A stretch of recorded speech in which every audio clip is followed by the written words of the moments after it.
Well, central to everything that's happening here in Glasgow for COP26 is the science. For once, almost no voices are questioning anything. What we're seeing now is science which is more or less saying we don't know everything, but we think it's getting worse than even we were predicting maybe a year or two ago. And I'm joined by Johan Rockström, who's director of the Potsdam Institute for Climate Impact Research. Now, Johan, you can make us all feel dreadful with some of the science, but the science is really quite gloomy. What are you saying now about what you call planetary boundaries? Yeah, I mean, the science provides just the latest knowledge, so we have to have that right diagnostic. And the latest science shows that we're transgressing 4 of the 9 planetary boundaries that we have unequivocal scientific evidence that they regulate the state of the entire planet and thereby also the climate system. So it's not only that we've gone too far on climate, we've also gone too far on degrading biodiversity, land system change, which is deforestation, overuse of nitrogen and phosphorus, which is also a very important greenhouse gas, but also fundamentally overusing the whole land system changes across all big biomes in the Earth system. And this puts at risk the stability of the Earth system, because the setting scientifically of the planetary boundaries is to avoid crossing tipping points. And we know today 15 to 20 big biophysical systems that, if they stay in the right state, support us by cooling and dampening warming. So nature helps us at the moment? Nature helps us. In fact, nature, we have quantified this, the IPCC confirms this, that 56% of the emission of greenhouse gases caused by fossil fuel burning are taken up in ocean and land-based ecosystems. So far, the Earth system has been so resilient that it's been able to stay in a Holocene. Holocene is the period since we left the last ice age that has been the prerequisite for civilizational development as we know it. And the planetary boundaries are the scientific guardrails or targets that give us the safe space to remain in a stable state. Now that we have passed 4 of them, we start seeing the invoices coming back to the economies. And that's why we see larger frequency and severity of extreme events. We see tipping points actually very likely having been crossed already in the Arctic, in parts of tropical coral reef systems, in West Antarctic ice shelves, which very likely have already started to irreversibly move in a direction that gets just less and less able to provide life support for us humans, but also stability for the planet.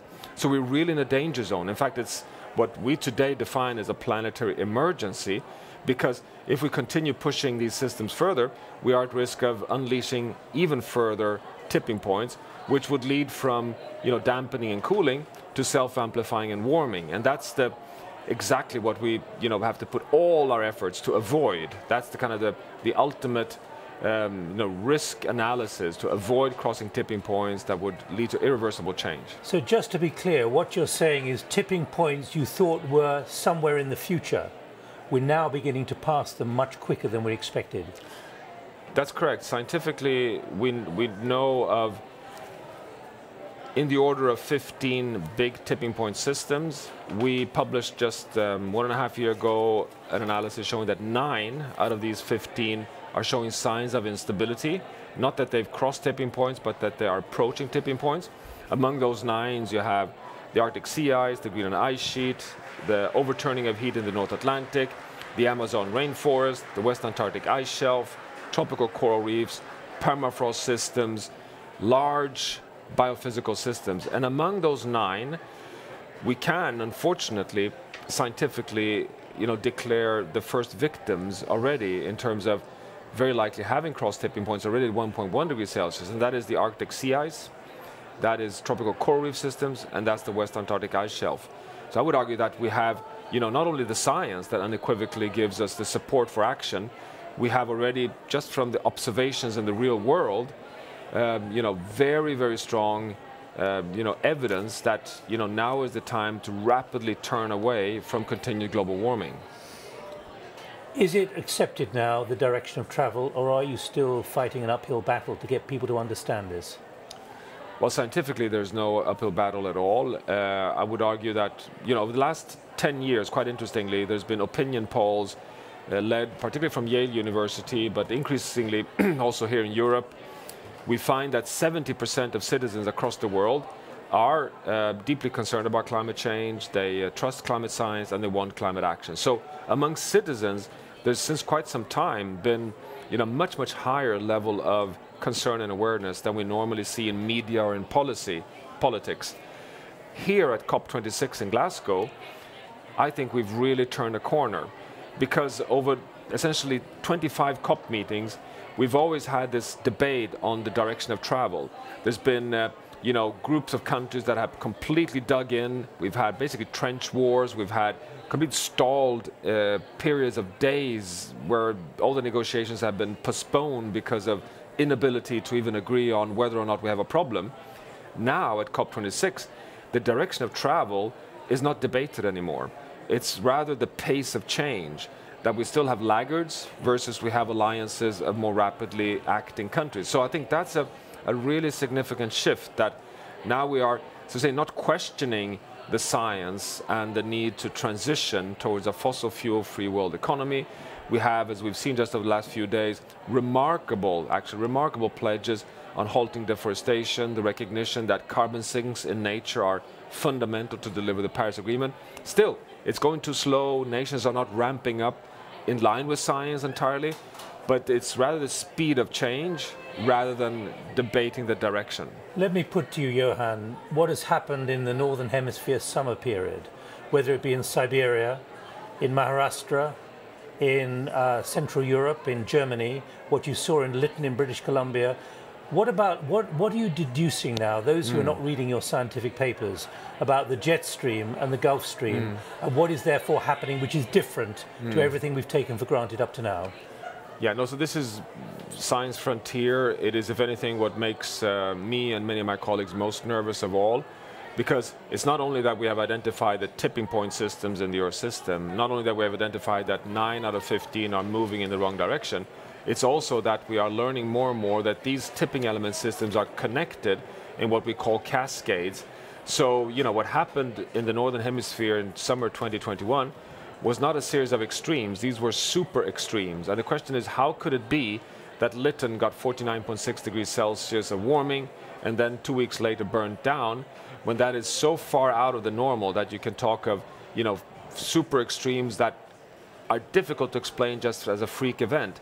And we have scientifically a candidate for this, which, yes, is when the Arctic melts so fast. In fact, the Arctic is warming 2-3 times faster than the global mean average, melting very fast, warming up the atmosphere, slowing down the jet stream. When the jet stream slows down, which is the high wind system that leads to the travel of high, low pressure weather system across the Northern Atlantic, it starts meandering. And these meanders lead to lock-in, blockages of high, low pressure systems. So we cannot exclude that what happened in Lytton, that what happened in the, devastating floods in Germany this summer could be blockages of high, low pressure systems, extreme rainfall in Germany, extreme heat in Canada, because of a meandering jet stream, if we'd because of the Arctic spoken warming. a year ago, would you have warned about that? 1 year ago, there were a handful of scientific papers out warning about this. In fact, there was a paper following the heat wave in 2018 in Europe, warning that this could be the case. We've had an extreme, you remember the winter in the US, 2017, the highest electricity bills ever, that there was a scientific paper warning about this. So that's how science advances. You get scientific groups starting to find evidence, but it takes some time before we can say in settings like this that, yes, we now have enough confidence to say that, yes, this is very likely the explanation. So no, 2 years back, I wouldn't be able to say with confidence that this is the explanation. We cannot even say today that this is exactly for certain, but we've come long enough, far enough to see that we have interconnections between tipping elements. I mean, the other one, which is even more dramatic, is that when the Greenland ice sheet melts so fast, it releases cold fresh water into the North Atlantic. That is slowing down the whole overturning of heat in the North Atlantic, the so-called AMOC, which in turn pushes the monsoon systems further south, which can explain why we get more droughts and forest fires over the Amazon rainforest, which of course pushes that system closer to a tipping point. So you have cascades. So I need to ask you, sadly we're going to have to bring this to a close, but when it comes to talking to the politicians who've got to take policy decisions and convince their public within electoral cycles that this is an urgency. It's not for 2070, 2060. It's actually for a few years down the track, and they've got to change. What's your feeling about whether they're taking seriously the science that you are analyzing? You're absolutely right. I mean, that's why I talk of this as having entered the decisive decade for humanity's future, because this is the turnaround point, and it's a turnaround point to avoid that we drift off in this irreversible direction. What I'm seeing here at COP with the political leadership is that this is starting to sink in, but not beyond the incremental leadership. That this is now a transformative moment, and it has to scale at the entire global level. I mean, that's the big drama now, that if it had been 20 years ago, we could have accepted 4, 5, 6 economies lagging behind. But now everyone has to sing the same tune at scale. So of course there's a drama here, and I really hope that the science is at the forefront as a constructive stress factor for that political leadership. Johan Rockström, thank you very much indeed. Thank you.